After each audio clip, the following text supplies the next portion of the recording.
ഭരിക്കാൻ ആളില്ലാത്ത സംസ്ഥാനത്ത് ഭരണസ്തംഭനം. സർക്കാർ രൂപീകരണം വൈകുന്നതാണ് പ്രതിസന്ധിക്ക് കാരണം. നയപരമായ തീരുമാനമെടുക്കാനാകാതെ ഉദ്യോഗസ്ഥർ. വിവരങ്ങളുമായി KJ ശ്രീജിത്ത് ചേരുകയാണ്. ശ്രീജിത്ത്, ഇപ്പോൾ മുഖ്യമന്ത്രി ആരെന്നതിനുള്ള ഒരു തീരുമാനമൊന്നും ആയിട്ടില്ല. ഇന്ന് ഉച്ചയ്ക്ക് മുൻപാകെ പ്രഖ്യാപിക്കുമെന്നൊരു വിവരമൊക്കെയാണ് നടക്കുന്നത്. പക്ഷേ ഭരണസ്തംഭനമാണ് ഇപ്പോൾ സംസ്ഥാനമൊട്ടാകെ. പ്രത്യേകിച്ച് SSLC ഫലപ്രഖ്യാപനമൊക്കെ വൈകുന്ന ഒരു സാഹചര്യമാണ്. ആര് പ്രഖ്യാപിക്കുമെന്നൊരു കാര്യത്തിൽ ഒരു ആശങ്കയൊക്കെ നിലനിൽക്കുന്ന ഒരു സാഹചര്യമാണ്. ഇത്തരത്തിൽ എല്ലാ കാര്യങ്ങളിലും ഒരു ഭരണസ്തംഭനം തന്നെ കാണാൻ സാധിക്കുന്നുണ്ട്. കൂടുതൽ വിവരങ്ങൾ എങ്ങനെയാണ്? തീർച്ചയായും അരുണ, അത്തരത്തിലാണ് വലിയ രീതിയിലുള്ള സ്തംഭനമാണ് ഇപ്പോൾ കേരളത്തിൽ ഉണ്ടായിരിക്കുന്നത്.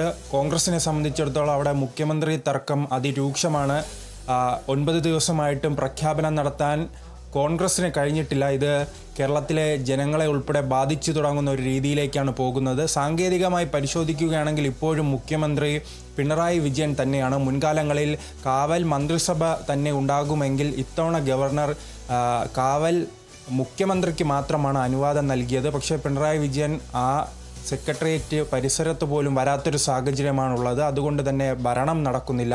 പക്ഷേ ആ ഇടതുപക്ഷത്തെയും കുറ്റപ്പെടുത്താൻ കഴിയില്ല. ഇത്രയും നാളായി 9-10 ദിവസമായിട്ട് മുഖ്യമന്ത്രിയെ പ്രഖ്യാപിക്കാൻ കോൺഗ്രസിന് കഴിയാത്തതും ഇത് വലിയ രീതിയിൽ പ്രതിസന്ധിയാക്കുന്നുണ്ട്. അതുകൊണ്ട് തന്നെ ഇപ്പോൾ ഒരു ഉത്തരവുകൾ നടപ്പിലാക്കാനോ ഫയലുകൾ നീക്കുവാനോ ഒന്നും ഒരു പ്രവർത്തനങ്ങൾക്കും സെക്രട്ടേറിയറ്റ് വേദിയാകുന്നില്ല. ഇത് പല ജനങ്ങളെ, സാധാരണക്കാരെ ഉൾപ്പെടെ ബാധിക്കുന്നു. പരാതികൾ പരിഹരിക്കാൻ കഴിയുന്നില്ല. അതോടൊപ്പം തന്നെ പരാതികൾ വാങ്ങാൻ ആളില്ല. ഉദ്യോഗസ്ഥരാണെങ്കിൽ അവരെ നിയന്ത്രിക്കാൻ ആളില്ല. ഉദ്യോഗസ്ഥർ നടപടിയെടുത്താലും വകുപ്പ് സെക്രട്ടറിമാർ പറയുന്നത് അടുത്ത സർക്കാർ വരട്ടെ, അവർ തീരുമാനിക്കുമെന്നാണ്. അങ്ങനെ ഒരു നാഥനില്ലാത്ത കളരിയായി തന്നെ ആ സെക്രട്ടേറിയറ്റ് മാറിയിട്ടുണ്ട്. ഇത് വലിയ രീതിയിൽ തന്നെ പ്രശ്നങ്ങൾ ഉണ്ടാക്കുന്നു.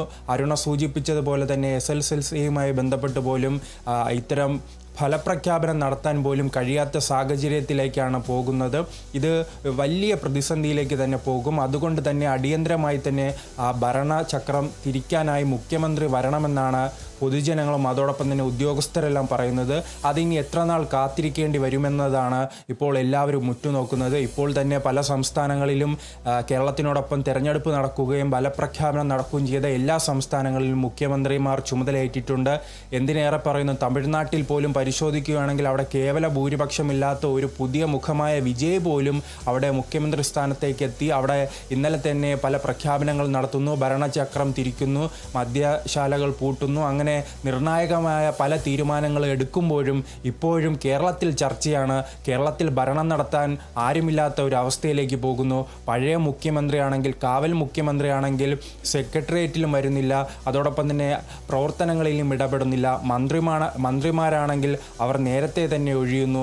അവരുടെ PAയോ അതോടൊപ്പം തന്നെ ഉദ്യോഗസ്ഥരോ സെക്രട്ടേറിയറ്റ് പരിസരത്ത് പോലും വരാത്തൊരു സാഹചര്യമാണ്. അങ്ങനെ കേരളത്തെ സംബന്ധിച്ചിടത്തോളം വളരെ വലിയ ഭരണസ്തംഭനത്തിലാണ് ഇപ്പോൾ നിലനിൽക്കുന്നത്.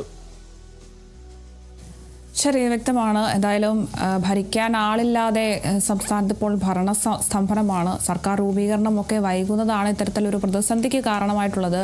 നയപരമായ തീരുമാനങ്ങളൊന്നും എടുക്കാനാകാതെ വലിയൊരു ആശങ്കയിൽ തന്നെയാണ് ഉദ്യോഗസ്ഥർ. എന്തായാലും എത്രയും പെട്ടെന്ന് തന്നെ മുഖ്യമന്ത്രിയെയും പ്രഖ്യാപിച്ചില്ലെങ്കിൽ കൂടുതൽ പ്രതിസന്ധികളിലേക്ക് കടക്കാനാണ് സാധ്യത. കൂടുതൽ വിവരങ്ങൾ നൽകിയത് KJ ശ്രീജിത്താണ്.